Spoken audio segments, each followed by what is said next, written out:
रहे, सजग रहे अभियान। प्रदेश में लगातार बढ़ रहे हैं आत्महत्याओं के केस। आखिर इसके पीछे क्या वजह है? आइए आज हम आपको बताने जा रहे हैं आखिर कौन से ऐसे कारण हैं जो लोगों को आत्महत्या करने के लिए कर रहे हैं मजबूर। देखिए ये खास रिपोर्ट। इंदौर ही नहीं, पूरे प्रदेश में लगातार आत्महत्या का दौर जारी है। इसकी खास वजह यह है कि पूरे देश में कोरोना महामारी के चलते 2 साल तक लगातार लॉकडाउन लगाया गया, जिसका असर सीधे सीधे उन युवाओं पर पड़ा जो लंबे समय तक अच्छी शिक्षा प्राप्त कर प्राइवेट कंपनियों में कार्यरत थे। लेकिन लॉकडाउन के दौरान ऐसी कई कंपनियां जो कि बंद हो चुकी या किसी ने अपने कर्मचारियों को निकाल दिया, जिससे कई युवा बेरोजगार हो गए, जिसके चलते युवाओं में बेरोजगारी लगातार बढ़ती गई। घर की परेशानी, पैसों की तंगी, नौकरी व्यवसाय न मिल पाना। वहीं सरकार द्वारा भी इन युवाओं को कोई अलग से सहायता नहीं की गई। ऐसे में कई युवाओं ने डिप्रेशन में आकर आत्महत्या की कोशिश की तो कई आत्महत्या भी कर चुके हैं। इस बारे में हमारी संवाददाता विनी आहूजा ने लोगों से चर्चा की। आइए आज हम आपको बताते हैं जनता कहिन में आम जनता की इस बारे में क्या राय है। आखिर क्या कारण है आत्महत्या करने का, सुनिए जनता की जुबानी। नमस्कार, आप देख रहे हैं डिटेक्टिव ग्रुप रिपोर्ट। मैं विनी आहूजा और इस समय हम 56 दुकान में मौजूद हैं। स्वागत है आप सबका हमारे खास कार्यक्रम जनता कहिन में। और आज हम जनता से जानेंगे कि प्रतिदिन शहर में जो इतने सारे आत्महत्याओं के केस हो रहे हैं तो वो किस लिए हो रहे हैं, उसकी वजह क्या है। आज हम इसमें जनता के विचारों को जानेंगे। चलिए जनता से हम इस बारे में बात करते हैं। मेरे हिसाब से तो जो प्रेशर है और अभी जो चल रही कंडीशन कि बेरोज़गारी, मेन कारण वही है, बेरोज़गारी का कारण। और इसके अलावा क्या है, यही है बेरोज़गारी। महंगाई बढ़ गई है थोड़ी, लॉकडाउन की वजह से ज़्यादा मतलब बेरोज़गारी बढ़ी है, लोगों के पास काम नहीं है। तो सर एक ही ऑप्शन कैसे हो सकता है? इसके अलावा क्या है, बेरोज़गारी है मेरे हिसाब से तो अभी तो एक ही रीज़न है। हाँ, अभी तो एक ही है और लॉकडाउन है इसका असर मेन। मैडम एक्चुअल में सुसाइड इसलिए हुआ कि सबसे ज़्यादा जो परेशानी अभी आई लॉकडाउन की जो हुई थी उसमें कई लोग बेरोज़गार हो गए। तो उनको घर में उनको बच्चों को ना तो पढ़ा पा रहे हैं वो ढंग से, और जो कर्जा हो गया उन पर, कर्जा होने के कारण मैडम सारी सुसाइड का काम चल रहा है। बाकी और कुछ भी नहीं था, बाकी तो सब नॉर्मल स्थिति हो गई है अब। लेकिन अब जाके थोड़ा सा ये ऐसा लगता है कि अगर लॉकडाउन अब होता है तो ये स्थिति और ज़्यादा बढ़ जाएगी। और कोई रीज़न सर जिससे मैडम लोग परेशान होकर सुसाइड कर रहे हैं? बस यही रीज़न है मैडम। व्यक्ति के पास अगर कमाई नहीं है तो क्या करेगा। किसी को भी सुसाइड नहीं करना चाहिए, क्योंकि वो तो सुसाइड करके चला जाता है और उसके पीछे वो बहुत सारी चीज़ों को छोड़ के चला जाता है, जैसे उसके माँ बाप या पत्नी, बच्चे या भाई बहन, वो सब उनके लिए मतलब चिंता करते हैं। तो ये मतलब कदम ना उठा के कि आप उस प्रॉब्लम को सॉल्व करने की कोशिश करें, लड़ें, कम से कम सॉल्व नहीं, कम से कम लड़ें।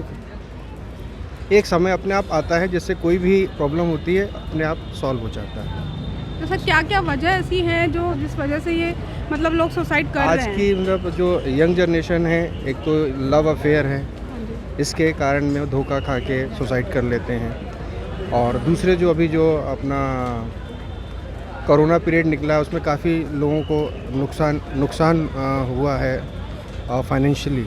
दुकानें बंद रहीं, उनके काम धंधे बंद रहे, तो वो काफ़ी कर्जे में आ गए। इस वजह से उनको उस कर्जे का निपटारा नहीं कर पाए, काफ़ी उनके ऊपर प्रेशर आया, जिसके कारण वो सुसाइड कर लिया। सर जैसे टीनेजर्स आजकल बहुत ज़्यादा सुसाइड कर रहे हैं, तो उसमें माता पिता उसके लिए कितना जिम्मेदार है? देखिए, माता पिता कभी अपने बच्चों का बुरा नहीं चाहते हैं। वो चाहते हैं कि हमारे बच्चे हमेशा पढ़ें लिखें, अच्छा काम करें और सुखी रहें। कुछ प्रेशर ज़रूर डालते हैं, जैसे कि देर रात तक ना घूमें, अच्छे दोस्त बनाएं, गलत लोगों के साथ ना घूमें। हाँ, जनरली लड़कियों को बोलते हैं कि आप 8 बजे से पहले आ जाएं, लेकिन अभी जो चलन है कि लड़कियां रात को 10 बजे तक 11 बजे तक घूमती हैं, और तो वो चाहते हैं कि मतलब लड़कियां समय पर घर आ जाएं। और सब उनको भी चिंता होती है, माँ बाप को भी चिंता होती है लड़कियों के बारे में। नहीं है कि जैसे ये है कि जैसे हस्बैंड वाइफ दोनों जॉब कर रहे हैं, हाँ, तो वो बच्चों को अपना टाइम नहीं दे पाते हैं। तो उस टाइम में शायद बच्चा अकेलापन महसूस करता होगा, तो इस बारे हाँ, में ये रीज़न है। तो उस स्थिति में बच्चे को खुद सोचना होगा, ध्यान रखना होगा अपने माँ बाप का कि उनके लिए ही वो जॉब कर रहे हैं, पैसे कमा रहे हैं, उनके जो नीड्स हैं उनको फुलफ़िल करने के लिए वो जॉब कर रहे हैं। तो बच्चों को समझना चाहिए और माँ बाप को भी थोड़ा सा समय निकालना चाहिए अपने जॉब से, अपने काम से। थोड़ा मतलब बच्चों के लिए कर रहे हैं तो कम से कम थोड़ा सा समय तो माँ बाप दे सकते हैं। एक्चुअली हम लोग पहले है ना एक न्यूक्लियर फैमिली, हम जॉइंट फैमिली और है ना कनेक्टेड रहते थे। आजकल तक हम लोग है ना सोशली कनेक्टेड हैं through media, but personally connected नहीं है इंडिविजुअली। फैमिली कनेक्टेड नहीं, फ्रेंड्स भी सिर्फ ऑनलाइन मीडिया पे फ्रेंड्स है। आप देखोगे ना 2-2 हज़ार फ्रेंड्स रहेंगे, पर एक्चुअल में एक इंसान नहीं रहता जिससे वो बात कर सके। एंड जब तक कि आपका पेंट अप इशू जो है बाहर नहीं निकलेगा, तब तक कि आप है ना अंदर ही अंदर परेशान होते रहेंगे and it leads to suicide. Family का क्लोज होना, जैसे पहले फैमिली फ्रेंड कोई भी 1-2 लोग होना चाहिए जिनके साथ है ना ये चीज़ें हो जाती है। जस्ट स्पीकिंग आउट होना चाहिए, इसके ना लाइक एक्सप्रेस कर सके इंसान, उतना ही चाहिए। लॉकडाउन भी अभी बहुत हुआ है, लॉकडाउन से एग्जैगरेट हुई है वही चीज़ें। पहले तो भी हम लोग कॉलेज जाते थे या ऑफिस जाते थे, तो हम लोग का सोशल सर्कल थोड़ा कुछ कनेक्टेड रहता था। ऑफिस का फ्रस्ट्रेशन हम लोग कलीग के साथ है ना बॉस को गाली दे के निकाल लेते थे, जनरल है, अभी ठीक है। लॉकडाउन में अब नहीं हो जैसे पाता ये वो सब सारी चीज़। फैमिलियाँ एक साथ घर पे रहती थी, तो टाइम लोगों ने बहुत स्पेंड किया है घर वालों के, परिवार वालों के साथ में, तो उसका कोई फर्क नजर आया? मुझे लग रहा है कि ना with growing society, okay, westernisation जिस तरह से हम अडॉप्ट कर रहे हैं, हम लोग एक छत के अंदर रह के भी डिस्कनेक्टेड रहते हैं। आप देखेंगे ना लोग अपने अपने बेडरूम्स में रहना और अपने मोबाइल फ़ोन पे रहना ज़्यादा पसंद करते हैं, रादर देन आप एक दूसरे से बात करें। आप देखो आजकल है ना लोग एक्सप्रेस करना, एक दूसरे से कनेक्ट करना या निकलते हुए अपनी सोसाइटी के लोगों से हाई बाय करना, ये सब चीज़ें छूट गया है। सर आप मैरिड हैं? हाँ जी, आप अपने बच्चों को कैसे ट्रीट करते हैं? मेरी बच्ची अभी बहुत छोटी है, ऑब्वियसली है ना, हाँ, ठीक है, सी इज़ 3.5 years ओल्ड, तो आई स्पेंड टाइम विद, और लॉकडाउन में तो मैं ज़्यादा टाइम स्पेंड कर पा रहा हूँ, विच turn into like I am more happier now. मेरे हिसाब से मुझे लगता है कि हमारे जो एजुकेशन सिस्टम है उसके अंदर एक ऐसा सब्जेक्ट होना चाहिए जिसमें मेंटल हेल्थ को भी कवर किया जाए, बिकॉज स्टूडेंट्स यही चीज़ है जो कि कवर नहीं कर पा रहे हैं, मतलब वो स्ट्रेस हो जाते हैं। अधिकतर स्टूडेंट्स को अभी एट प्रेजेंट जो सबसे ज़्यादा लोड है वो स्टडीज़ का ही है। अपार्ट फ्रॉम दैट जो इंटरनेट है वो भी काफ़ी ऐसी चीज़ें उन्हें कन्वे कर रहा है जो कि उन तक नहीं जाना चाहिए। तो I think there has to be some age limit होना चाहिए, इसके ऊपर कुछ चीज़ें उन तक जाएँ और कुछ चीज़ें तक उन तक ना जाए, एक वो होना चाहिए। और एक हमारे न्यूज़ चैनल्स जो है वो भी ऐसी न्यूज़ स्प्रेड करें जो कि उन तक जाना चाहिए। मतलब आजकल मैंने नहीं देखता कि जो आजकल के बच्चे वो न्यूज़ चैनल्स देखते हैं, सिर्फ हमारी एज वाले या तो जो एजेड लोग हैं, जो मैरिड पर्सन है, वही आजकल न्यूज़ चैनल देख रहे हैं। तो इंटरनेट ही है जो कि उन तक न्यूज़ चीज़ें पहुंचा रहा है, तो उस पर मुझे लगता है कि एट लिमिटेशंस होना चाहिए। और apart from that social media के ऊपर से भी कुछ ऐसी स्प्रेड हो न्यूज़ जिससे उनको अच्छी चीज़ें पता लगे। हिसाब से काम करें। यहाँ पर एजुकेशन सिस्टम में इतना प्रेशर क्रिएट कर दिया जाता है बचपन पे स्टार्टिंग से ही कि करना है तो आईआईटी करो और कुछ ऑप्शन नहीं है। मतलब इतना एक फैमिली में इतना प्रेशर बन जाता है कि अगर फॉर एग्जांपल बंदा अपने पेरेंट्स की जो उम्मीदों पे नहीं उतर पाता तो फिर वो उसके पास कोई ऑप्शन नहीं रहता, वो फेस ही नहीं कर पाएगा। तो उसका ऐसा लगता है कि मैं क्या बोलूँगा कि मैं नहीं कर पाया। दूसरी चीज़ क्या है कि जैसे पहला होता था, पहले सोशल मीडिया का इन्फ्लुएंस काफ़ी कम रहता था। आजकल ऐसा है कि लोगों के 2,500-3,000 हज़ार फेसबुक पे फ्रेंड्स है, बट रियल लाइफ में जिनके साथ वो बैठ के बात कर सके मुश्किल से 5 भी नहीं है। अकेलापन, बिल्कुल अकेलापन है। तो वो कहने को है। और एक्चुअली क्या होता है कि जैसे आप सुशांत सिंह का जो केस देखा था, अभी भी वो चल रहा है, बट एक्चुअली ये था कि एक तो क्या था कि मतलब बॉलीवुड में उनका इतना वो भी नहीं था। जैसे एक तो क्या रहता है कि यार कोई बंदा कहीं से आके थोड़ा सा अच्छा करता है तो लोग जलने वाले काफ़ी रहते हैं। दूसरी चीज़ ये थी कि उनको समझने वाला कोई नहीं था, और वो चीज़ें कहीं ना कहीं कभी शुक्ला जी, सिद्धांत शुक्ला, उनका भी केस निकला था। तो एक्चुअली क्या होता है, जब पहले जैसे चीज़ें होती थी, लोग ग्रुप में बैठते थे, चीज़ें डिस्कस करते थे, तो वो चीज़ें ऑटोमेटिकली कहीं ना कहीं सॉर्ट आउट हो जाती है। लेकिन आजकल बिल्कुल नहीं है, और नेगेटिविटी इतनी ज़्यादा है हर जगह, जहाँ देखो वहाँ सुसाइड। तो मैम प्रेशर जो है रियल लाइफ में, और एक्चुअली क्या है आजकल की जो लाइफ है वो भी इतनी हेक्टिक हो गई है। मैं एज अ बैंकर हूँ, लेकिन बैंक में इतना प्रेशर है, तो वो हम भी देखते हैं आजकल के बैंक में ये हो गया वो हो गया। क्योंकि एक्चुअली क्या होता है कि अगर आप करोगे नहीं तो ऊपर के मैनेजमेंट से ऐसा आता है कि भाई हुक एंड क्रुक करो, कैसे भी करके करो, तो वो थोड़ा सा प्रेशर रहता है उस चीज़। कुछ चीज़ें हैं अगर वो सही हो जाए तो क्यों ही अपनी कोई, जैसे मान लीजिए कि एक पेरेंट्स से गुजारिश है कि मान लीजिए कि जो भी उनका लड़का कर रहा है, क्योंकि ये चीज़ मैंने देखी है, कोई 20 में सेटल होगा, कोई 30 में सेटल होगा, पर at the end of the day सब सेटल हो जाते हैं, उसमें कोई नहीं है। तो यही है कि बस अपने हिसाब से करने दीजिए सबको, एक जैसे ऑप्शंस होए कि भैया आप फ्रीडम है आपके पास में, आप कैसे भी करिए, क्योंकि एट द एंड सब कोई 20 में मैच्योर होता है, धीरे धीरे मैच्योर हो जाते हैं। और दूसरी चीज़ क्या है कि सोशल मीडिया में सबसे यही है कि बस आराम से अपना टाइम गुजारिए, आराम से फैमिली के साथ बैठ के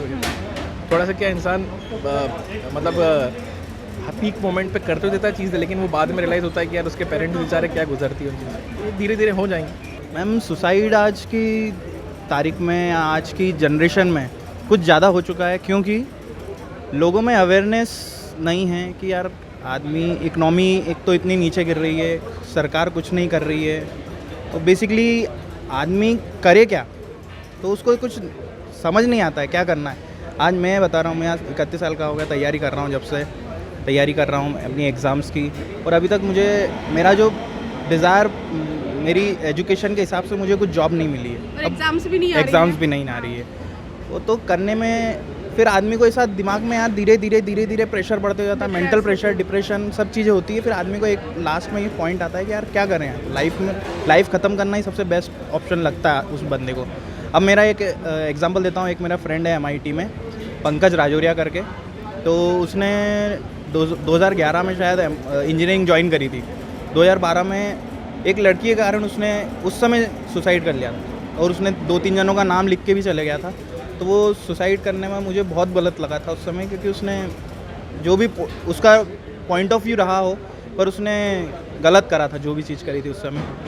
पर आज की तारीख में यार ये चीज़ें हटनी चाहिए, और एजुकेशन के आप शुरू से बच्चों को एजुकेशन में अगर ये दोगे कि यार मेंटल एबिलिटी, मेंटल स्टेबिलिटी कैसी रहे, वो अगर आप पढ़ाओगे शुरू से तो सही रहेगा। ये मेरा पॉइंट है। फैमिली का जो एटमॉस्फेयर है वो कैसा होना चाहिए? फैमिली एटमॉस्फेयर मैम, जितना आप ओपन रहोगे आपके बच्चों से, वो बहुत इंपॉर्टेंट है। मतलब दोस्ती वाला रिश्ता। दोस्ती वाले रिश्ता। क्या यार आप प्रेशर मत डालो उस बंदे पर, जो भी है। क्या जितना आप प्रेशर डालोगे, आप फ्रेंड जैसे रहोगे, आप फादर मदर आपके फ्रेंड जैसे रहेंगे आपके साथ, तो बहुत अच्छा रहेगा। ये मैं कहना चाहता हूँ। पर गलत है जो भी चीज़ें आज सुसाइड आज की तारीख में बहुत गलत है। सर, आपका दोस्त ने जो सुसाइड करा, यस मैम। तो उसका केस यहीं इंदौर का ही है वो? नहीं, देवास का ma'am, MIT Dewas. Okay. Yes तो उसकी क्या वजह थी कुछ? मैम वो बता तो रहा हूँ, वो लड़की का मैटर था, और जैसे उसके दिमाग में क्या चलते रहता कि अपन जैसे अपन दोस्तों हंस रहे हैं, तो उसको ऐसा लगता था कि मेरे बारे में बातचीत कर रहे हैं, तो उसके दिमाग में डिप्रेशन और ये सब चीज़ें चलती थी। अब पढ़ने में भी अच्छा नहीं था, तो फिर लोग उसको ऐसे नज़र से देखते हैं। नहीं, ऐसा नहीं है, किसी हर व्यक्ति में कुछ ना वो होता है। बस ये है। ये चीज़ों को मेरे हिसाब से तो अभी कोरोना में सब बेरोज़गार हो रहे हैं, और लोगों को मतलब बहुत ज़्यादा ही प्रॉब्लम झेलनी पड़ रही हैं। पेरेंट्स भी बहुत कम बच्चों पर ध्यान दे पा रहे हैं, क्योंकि दोनों लोग काम करते हैं, तो थोड़ा ज़्यादा प्रॉब्लम हो जाती है कभी कभी घर में। या फिर कभी कभी बच्चे खुद ही डिप्रेस्ड हो जाते हैं कि मतलब मैं ही गलत हूँ, ऐसा वैसा, मतलब बहुत कुछ सोचने में आ जाता है। बच्चों की बातों को सुनने वाला कोई होना चाहिए। हाँ, बच्चों को सुनने वाला, मतलब उनको भी ऐसा लगता है कि कोई तो हो जो हमारी सुने, हमारा सपोर्ट करे हर चीज़ में, हर वक्त। मतलब पेरेंट्स को भी थोड़ा सपोर्ट करना चाहिए, यही नहीं कि बच्चे हैं तो उनको चिल्लाते ही रहें, थोड़ा सपोर्ट करना चाहिए। आप बताते हो मम्मी को सब? नहीं, मम्मी नहीं है। सॉरी। हाँ। और पापा को बताते हो सब? नहीं, दीदियों को बता देती दीदियों हूँ। को, दीदियों से शेयर करते हो सब? हाँ। हाँ, तो ऐसे ही शेयर करना चाहिए ना बातों को। हाँ, अगर बातों को शेयर नहीं कर तो फिर दिल ही दिल में घुटने लग जाता है वो, और फिर ऐसा लगता है कि सब ख़त्म, जीवन ख़त्म। तो ऐसा नहीं करना चाहिए, मतलब बताना चाहिए सबको, तो थोड़ा अच्छा लगता है, और फिर उससे वो लोग प्रॉब्लम को सॉल्व भी कर देते हैं, तो अच्छा रहता तो है। एक यही ऑप्शन है, लोग जैसे सुसाइड कर लेते हैं, तो आपके हिसाब से क्या कि एक यही ऑप्शन है, ज़िंदगी में आगे भी बढ़ना चाहिए? नहीं, उनको आगे बढ़ना चाहिए, ऐसा नहीं करना चाहिए। आगे भी बहुत कुछ है, सिर्फ यही नहीं है कि एक बार कुछ हुआ और सुसाइड कर लो, तो कोई वही नहीं है। तो ऐसा नहीं करना चाहिए, आगे बढ़ना चाहिए। आगे पूरी लाइफ पड़ी है, बहुत कुछ मिलेगा आगे करने को। और घर के लोग भी दुखी होते हैं फिर? घर के लोगों को बाद में बहुत प्रॉब्लम होती है, वो सोचते हैं कि हमारी वजह से, फिर वो भी गिल्टी फील करते रहते हैं पूरी लाइफ भर, तो ऐसा नहीं करना चाहिए। प्रेशर एक अंडरस्टैंडिंग लेवल होता है कि जैसे बहुत सारे, पहली बात तो फैमिलीज़ होती है कि फैमिलीज़ नहीं समझ पाते अपने बच्चों को, या अंडरस्टैंडिंग नहीं हो पाती है, जिस वजह से स्टूडेंट्स या टीनेजर्स ऐसे कदम उठा लेते हैं। और फिर मेन चीज़ें हैं लॉकडाउन, डिप्रेशन वगैरह, कोई शेयर करने वाला नहीं है अपने थॉट्स को, कोई समझने वाला नहीं, जो लोग समझने वाले हैं वो दूर हो गए हैं, और लॉकडाउन में इतनी बातें नहीं हो पाती, तो अंडरस्टैंडिंग नहीं हो पाती, अपने फ्रेंड से भी बात नहीं हो पाती है, या जिस लेवल तक हम फेस टू फेस समझा पाते हैं अपनी प्रॉब्लम्स को, हम नहीं समझा पाते।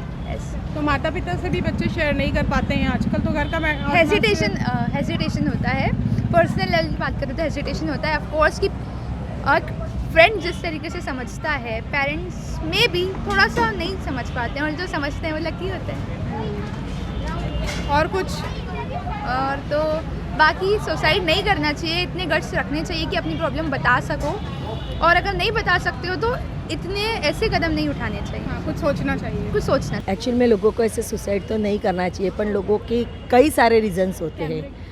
हाँ? अच्छा, लोगों के कई सारे रीजंस होते हैं। बाकी सुसाइड ये कोई ज़िंदगी का एम नहीं होना चाहिए। अपने को जो भी अपनी ट्रबल है, जो भी प्रॉब्लम्स है, उसको या तो अपने फ्रेंड्स के साथ या अपने फैमिली के साथ शेयर करके उसको आप चेंज कर सकते हो कि कहाँ जहाँ पे भी आपकी कोई भी मजबूरी है उसको आप मिटा सकते हो। तो सुसाइड है कोई ऐसी चीज़ नहीं है कि उससे आदमी का कोई भी क्वेश्चन हल हो सकता है। अभी जैसे बहुत ज़्यादा केसेस है तो रेशो बढ़ रहा है इसका, तो इसकी वजह क्या? उसकी वजह बहुत सारी है। पिछले 1.5-2 साल से कोविड के कारण लोगों के पास जॉब नहीं है, काम नहीं है, फ्रस्ट्रेशन में लोग आ जाते हैं। घर पे बैठे रहने से ज़्यादातर जेंट्स काफ़ी डिप्रेशन में चले जाते हैं। वो सब रीजंस हो सकते हैं। आत्महत्या के बारे में लोगों के अलग अलग विचारों को आपने देखा, और हमने जाना कि लोगों ने बताया कि कुछ वजह इसकी लॉकडाउन है, बेरोज़गारी है लॉकडाउन की वजह से, कुछ डिप्रेशन है, कुछ जहाँ हस्बैंड वाइफ जहाँ जॉब करते हैं वहाँ पे बच्चों को लगता है अकेलापन। बहुत सारी ऐसी और भी वजह हैं जिसकी वजह से लोग आत्महत्या की ओर बढ़ रहे हैं। परंतु हमारा जो डिटेक्टिव ग्रुप रिपोर्ट का जो थीम है, सतर्क रहें, सजग रहें, तो इसके लिए हम पूरी जनता से ही अपील करते हैं कि इस तरह का कोई भी कदम ना उठाएं, अपनी बातों को अपने लोगों से शेयर करें। और इस तरह के कदम उठाने से ज़िंदगी आगे नहीं बढ़ती है, परंतु हमको ज़िंदगी में आगे बढ़ने के लिए इन चीज़ों से लड़ना पड़ता है। तो हमको अपनी ज़िंदगी में हर एक ऐसी चीज़ें जो आती है उनसे हमको लड़ना है और ज़िंदगी में आगे बढ़ना है। ये थी हमारी खबर, और आइए सतर्क रहे सजग रहे अभियान को जन गण मन तक प्रसारित और पल्लवित करने वाली हमारी संवाद और सहयोग की पत्रकारिता से जुड़िए। Detective group report news channel को लाइक, शेयर और सब्सक्राइब कीजिए।